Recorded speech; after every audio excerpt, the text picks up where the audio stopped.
Welcome to the 22nd Annual Chilliwack Agricultural Tour, where we showcase and feature the best of Chilliwack agriculture. Yeah, hi, I'm George Dick, and I farm in Greendale with my family, and we operate Dicklands Farms and Dicklands Biogas. I'm Stan Vanderwall with Rainbow Greenhouses. I'm Colleen, one of the owners here at Farmhouse Brewing Co. Well, it started about 38 years ago. It was my wife and I.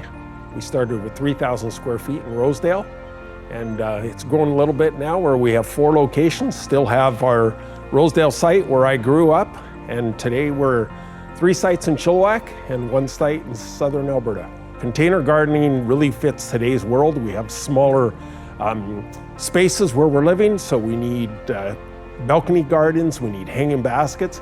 We also see a big increase in indoor plants. So we've seen a new generation really tap into plants again, and it makes it for a happy living space. So water use is managed through recycling.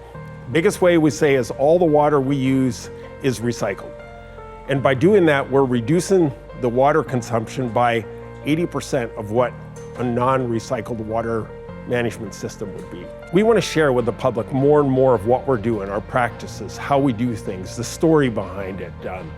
I think there's so much mystery attached to, let's say, a big greenhouse operation or even farms in general today, where the consumer doesn't really know where the food comes, where the plants come from, and they may not know the great stewardship practices, the environmental impact in a good way that farms have today.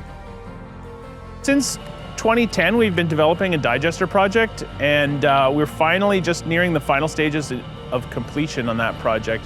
And that project will allow us to transfer our nutrients from a waste product into an actual saleable product. Biogas plant essentially takes dairy manure and poultry manures, as well as other food waste items, and converts that by anaerobic digestion into a renewable natural gas that we sell to Fortis.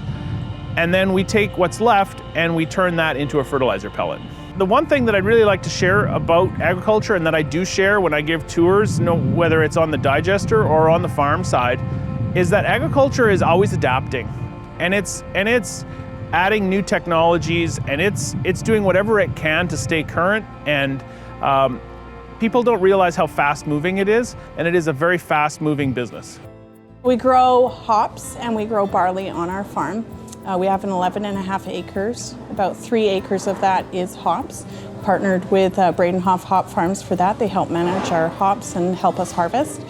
And we also grow our own barley. So we have 2 different types of barley in our field, and that's Metcalf and Copeland.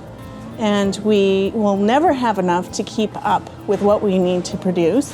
So being on ALR land, we legally have to buy from local BC growers or distributors. We have our own brew house that's attached to our tasting lounge.